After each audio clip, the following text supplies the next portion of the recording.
हम तुम्हारे साथ हैं। तुम तैयार करो, हम तुम्हारे साथ हैं।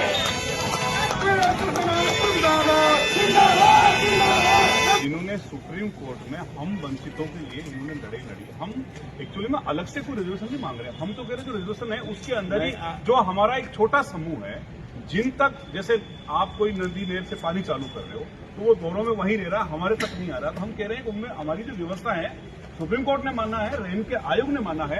आप लालजी भाई रायका जी हैं जो हमारे बहुत बड़े पढ़े लिखे, अभी भी हम लोगों ने आंदोलन चालू किया। हमारे जो बड़े भाई है जिनके सानिध्य में आज नरवाल साहब के सानिध्य में हम हजारों की तादाद में आज भरतपुर में आए हैं और हम सरकार को कहना चाहते हैं कि सरकार इस बात को समझे, माने कि जब सुप्रीम कोर्ट ने माना है, रेन के आयोग ने माना है, तो आपको देने में कौन सी समस्या है? और उसके बाद भी आप इसमें देरी कर रहे हो तो राजस्थान में ईंट से ईंट एक होगी और ये वंचित और हिमंतु समुदाय कभी भी अब चुप रहने वाला नहीं।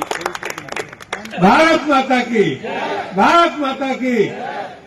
सबसे पहले तो नरवाल साहब को बहुत बहुत धन्यवाद कि इतना अच्छा आपने ये पूरा आयोजन किया। रथ यात्रा का जो आपका कंसेप्ट है बहुत अच्छा लगा। हमने एक पशुपालक संघ का निर्माण किया, जैसे किसान संघ होता है ऐसे पशुपालक संघ, और बहुत सारे समाजों को जोड़ रहे हैं। उसके अलावा डीएनटी के लिए हम लोग, अभी मेरे रतन भाई ने बोला कि 32 समाज के लिए अलग से एक रिजर्वेशन की बात रेल के आयोग ने कही थी, उसी के लिए हम लोग सरकार से भी संघर्ष कर रहे हैं। मैं दो बात बताना चाहता हूं सभी भाइयों के लिए। एक कि मैं पहले बैंक में था, मैं तो अपनी बैंक की नौकरी छोड़ के वंचित समाज के लिए आया हूं, इसलिए मैं बैंक में कैलकुलेशन किया पूरा कि हर एक आदमी जो 10,000 रुपए भी कमाता है 2700 रुपए टैक्स देता है। देता है नहीं देता है? जीएसटी 27% है कि नहीं है? आप सरकार से अपना हक मांग रहे हैं, कोई सरकार आप पे दया दृष्टि नहीं कर रही है।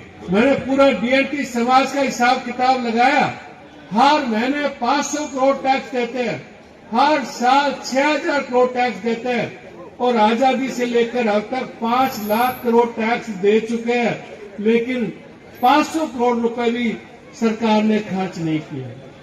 इसलिए मेरे भाइयों, ये हमारा हक है, जो आप मांग रहे हो हक है। दूसरी बात मैं ये बताना चाहता हूं कि रिजर्वेशन के जो क्लासिफिकेशन के लिए जो शुक्ला जी ने बहुत मेहनत की, उनको भी थैंक्स।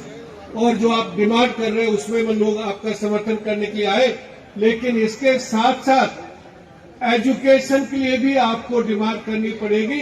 हमने अपने मांग पत्र में लिखा है कि वह हर साल सरकार को यदि 1000 बच्चे विदेश पढ़ाई के लिए भेजे तो समाज में एकदम से परिवर्तन आ जाएगा।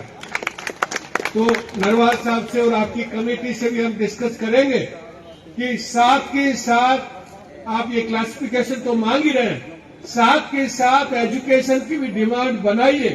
क्योंकि मैं प्राइवेट सेक्टर बैंक से आया हूं, इसलिए बताना चाहता हूं कि नौकरियां ज्यादा अभी प्राइवेट सेक्टर में होंगी, सरकार में कम नौकरी होगी, प्राइवेट सेक्टर में ज्यादा नौकरी होगी।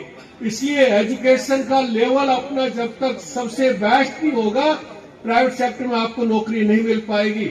इसलिए मेरे साथियों, एजुकेशन, मॉडल स्कूल, एक पब्लिक स्कूल, बहुत अच्छे अच्छे पब्लिक स्कूल की जब तक डिमांड नहीं करेंगे तो हमारी कम्युनिटी एक साथ ऊपर नहीं आएगी।